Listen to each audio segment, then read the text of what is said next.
Start करते हैं हमारा आज का कॉन्सेप्ट और हम हैं एक्सरसाइज 3.1 पर। स्वागत है आपका एमबीजे क्लासेस में।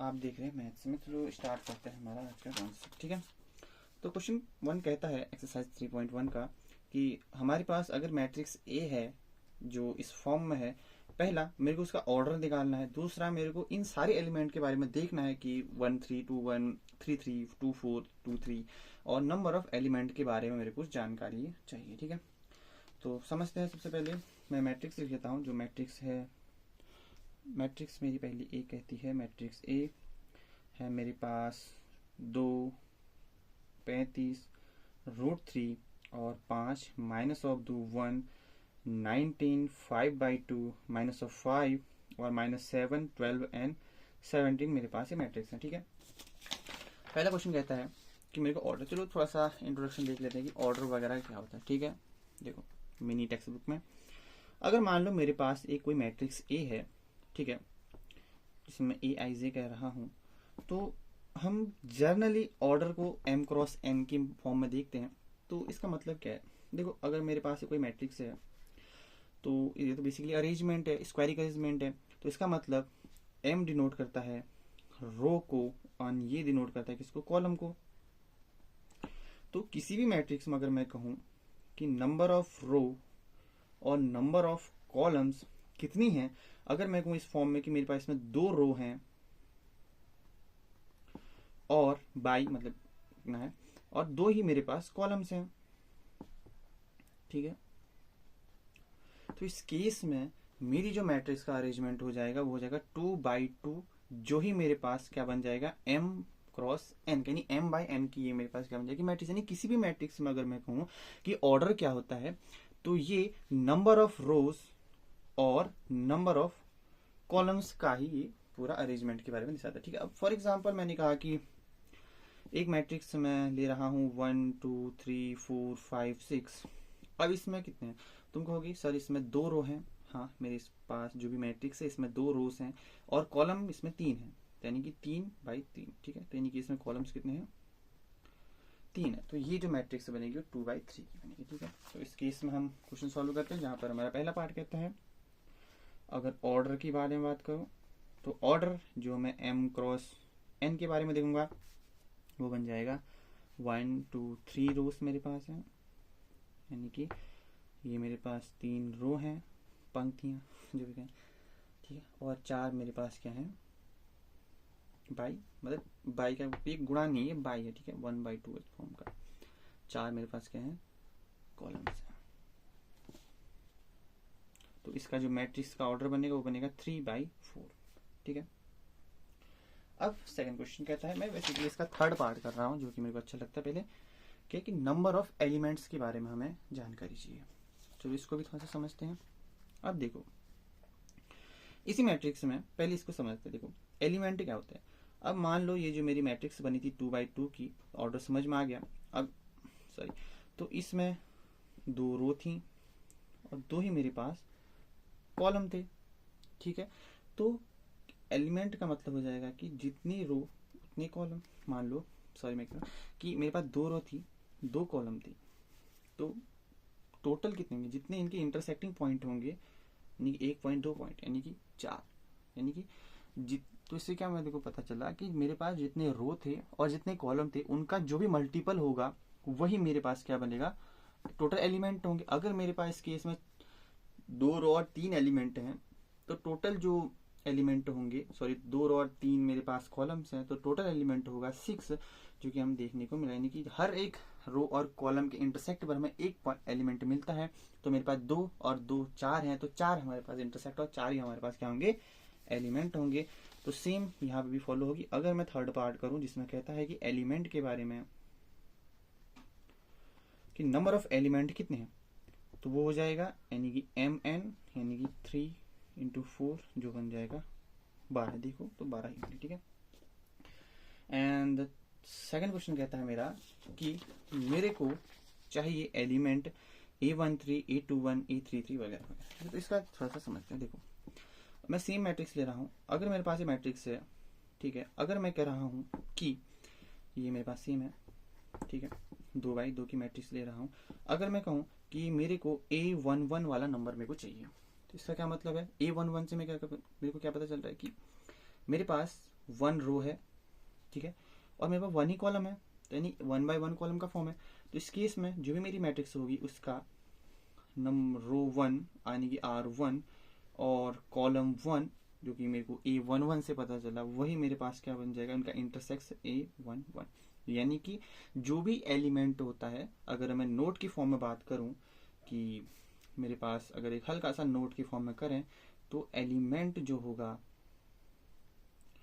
वो बराबर होगा इंटरसेक्ट ऑफ किसका, रोज एंड कॉलम्स का।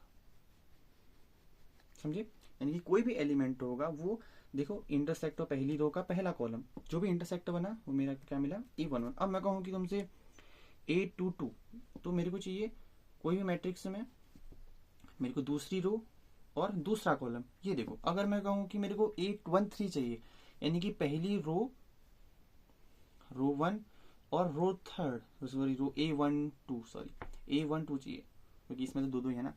तो ये क्या बन जाएगा, पहली रो दूसरा कॉलम, तो यहाँ जहाँ पे भी इंटरसेक्ट करता है वो मेरा, ये दूसरी रो दूसरा कॉलम A22 बन जाएगा। अगर मैं तुमसे कहूँ कि मेरे पास इस केस में, ठीक है, मैं कह रहा हूँ A23 चाहिए, ठीक है, तो उस केस में क्या बनेगा, दूसरी रो तीसरा कॉलम, कहाँ पे कटा, 6 पे कटा, तो आंसर क्या बनेगा मेरा 6। ठीक है, सिमिलरली अगर मैं इस क्वेश्चन को सॉल्व करता हूँ, पहला कहता है कि A13 यानी कि पहली रो का थर्ड कॉलम, सॉरी पहली रो थर्ड कॉलम कहाँ पे कटता है, देखो पहली रो थर्ड कॉलम यहाँ पे यानी कि 19 पे। ठीक है, दूसरा है A21 जो कहता है कि दूसरी रो पहला कॉलम यानी कि दूसरी रो पहला कॉलम 35। थर्ड है मेरे पास A33 तीसरी रो तीसरा ही कॉलम, कहाँ पे इंटरसेक्ट करेगा, तीसरी रो के तीसरे कॉलम पे, जहां पे काटा वही मेरा एलिमेंट है। ठीक है, और A24 आग बन गई, दूसरी रो चौथा एलिमेंट, दूसरी रो चौथा एलिमेंट कहाँ है, 12। ठीक है, A23 क्या है, दूसरी रो तीसरा एलिमेंट, दूसरी रो तीसरा एलिमेंट, 5/2। देखो पहला क्वेश्चन हमारा समाप्त। ठीक है, दूसरा क्वेश्चन कहता है कि अगर मेरे पास एक मैट्रिक्स है जिसके पास 24 एलिमेंट्स हैं, क्या होगा उसकी, मतलब क्या क्या उसकी पॉसिबल ऑर्डर होंगे, और अगर मेरे पास 13 एलिमेंट होंगे तो मेरे पास क्या होगा। ठीक है, ओके, चलो अभी इसको भी थोड़ा सा समझते हैं। मान लो अगर मेरे पास इसी फॉर्म में है कि मेरे पास 24 एलिमेंट हैं, ठीक है, या तो मेरे को चाहिए कि कितनी पॉसिबल है। देखो अगर हम मैट्रिक्स को थोड़ा सा समझते हैं, मैट्रिक्स क्या होती है बेसिकली, मैट्रिक्स का मतलब ही होता है कि हम अरेंज कर रहे हैं किसी भी नंबर को, बेसिकली मैथमेटिक्स में अरेंजमेंट है, यानी कि रोज और कॉलम्स का अरेंजमेंट है। तो मेरे को चाहिए कि मैं कैसे अरेंजमेंट करूं उन 24 एलिमेंट्स को। अगर मैं थोड़ा एग्जांपल लेके 4 एलिमेंट का थोड़ा सा समझाने की कोशिश करता हूँ। ठीक है, अब 4 एलिमेंट का अगर मैं कहूँ कि मेरे पास पॉसिबल ऑर्डर क्या होंगे, तो मैं 4 तरीके से देखूंगा कि कैसे मैं उन 4 नंबर्स को अरेंज कर सकता हूँ, 4 रो बाय कॉलम के इंटरसेक्ट को मैं कैसे बांट सकता हूँ। ठीक है, तो सबसे पहले देखते हैं इसके फैक्टर क्या होंगे। तो ठीक है, मैं कर सकता हूँ कि 4 को मैं एक रो बना लूँ, 4 कॉलम बना लूँ। ठीक है, हाँ हो सकता है, जैसे मैंने कहा, मैंने क्या किया, मेरी रो 1 हो गई, कॉलम पहला कॉलम दूसरा कॉलम तीसरा कॉलम चौथा कॉलम, यानी कि मैंने क्या किया, कॉलम 4 रो 1 किया, 4 जगह इंटरसेक्ट हुआ यानी कि 4 पॉइंट ये बन सकता है, स्क्वायर की फॉर्म तो है, रो मैट्रिक्स बन गई। ठीक है, अब मैं कहूंगा कि मैं इसी को मैं 4 को लिख सकता हूँ 4/1 के फॉर्म में। अब मैंने क्या किया कि 4 इस बार रो बना ली, एक मेरा कॉलम हो गया, यानी कि 4 रो बन गई मेरी, 1 2 3 4, और कॉलम एक ही बना, सर कॉलम मैट्रिक्स बन गई, बट हो तो गया ना। एंड देन थर्ड, अगर मैं 4 को कहूँ कि मैंने 2/2 का बनाया, तो इस केस में क्या बना मेरे पास, 2 मेरी रो बनी, 2 ही मेरे कॉलम बने।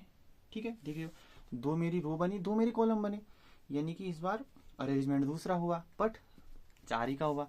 तो हम ऐसे ही क्या करेंगे, 24 को करेंगे। ठीक है, अब इतना बार बार डंडी खींच के बनाने से अच्छा तो हम इसको ही यूज करेंगे, ठीक है। तो यानी कि अगर मेरे पास मैं क्वेश्चन 2 का करूँ, सो हमारे पास है, अगर ऐसे कहने कि हमारे पास है बेसिकली टोटल, जो टोटल मेरे पास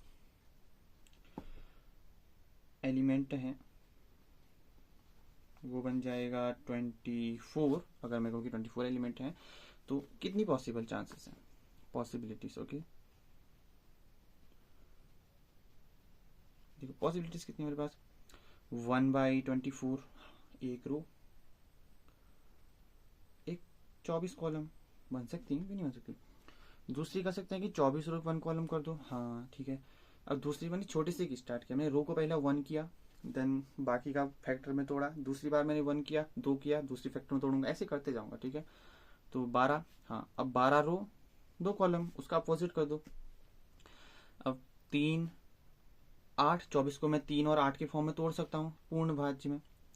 दूसरा हो जाएगा इसका वाइस वर्सा, यानी कि 8 3, अब 4 की फॉर्म में 6 और 6 गुणा 4, अब बाकी तो नहीं टूटता। तो ध्यान से देखो तो कितने, 1 2 3 4 5 6 7 8, तो टोटल मेरे पास कितने बने, टोटल पॉसिबल कितने बने चांस, मेरे पास 8 चांस बने। सेकंड पार्ट कहता है कि क्या हो जब हमारे पास कितने होंगे, 13 एलिमेंट होंगे। तो पार्ट सेकंड मेरे पास 13 एलिमेंट। अब देखते हैं कि 13 एलिमेंट को ये कैसे ब्रेक करते। तो 13 एलिमेंट को हम लिख सकते हैं 1/13, या इम्प्रेसिव 13/1। अब दूसरा फैक्टर नहीं हो सकता क्योंकि ये तो प्राइम नंबर है। दूसरा क्वेश्चन नंबर 3 क्या कहता है कि अगर मेरे पास मैट्रिक्स में 18 एलिमेंट हैं उसके क्या ऑर्डर होंगे, और अगर 5 एलिमेंट हो जाए तो क्या ऑर्डर होंगे। ये भी सेम क्वेश्चन है, चलो इसको फटाक से करते हैं, ठीक है। तो क्वेश्चन नंबर मेरे पास 3 कहता है कि मेरे पास टोटल नंबर ऑफ एलिमेंट हैं, the total number of element हैं, मैं कहूँगा कि टोटल नंबर कितने हैं बेसिकली, ठीक है। तो वो बन जाएगा 18। तो पॉसिबिलिटीज क्या होंगी मेरे पास, जो मेरी पॉसिबिलिटीज होंगी वो बन जाएंगी, मैं पॉसिबल चांस कर देता हूँ, ठीक है। तो ये बन जाएगा 18 को मैं लिख सकता हूँ 1/18, मतलब 1 रो 18 कॉलम। तो मैं सीधा इसको आर और सी कर रहा हूँ, बार बार इससे लिखने से अच्छा तो मैं सीधा कर रहा हूँ, ठीक है। 18/1 हो गया दूसरा। सेकंड चांस में मैं क्या कर रहा हूँ, 2/18, 18 क्या कर रहे हैं, 2/9 और 9/2, ठीक है। यानी कि 2 रो 18 को फैक्टर कर रहे हैं ना हम, ठीक है। तो 9 और 2 क्या, ठीक है। तीसरा हो जाएगा 3 गुणा 6, 6 गुणा 3, 18 को तोड़ा तो मैंने। अब और कोई चांस है नहीं, मेरे को तो नहीं नजर आते। तो टोटल कितने बन जाएंगे नंबर, 3 दूना 6। तो टोटल नंबर कितने बन जाएंगे chance basically, total number of chance, ये कितने चांस बने, मैं कहूँगा 6 चांस बने। अगर मैं इसका पार्ट 2 करूँ, पार्ट 2 कहता है मेरे पास 5 एलिमेंट हो, ओके। तो 5 अगर मेरे पास एलिमेंट होंगे तो क्या होगा, उस केस में हमारे पास 5 को फैक्टराइज करेंगे तो 1 गुणा 5 और 5 गुणा 1, 2 ही चांस हैं। तो चांसेस 2 पॉसिबल चांस,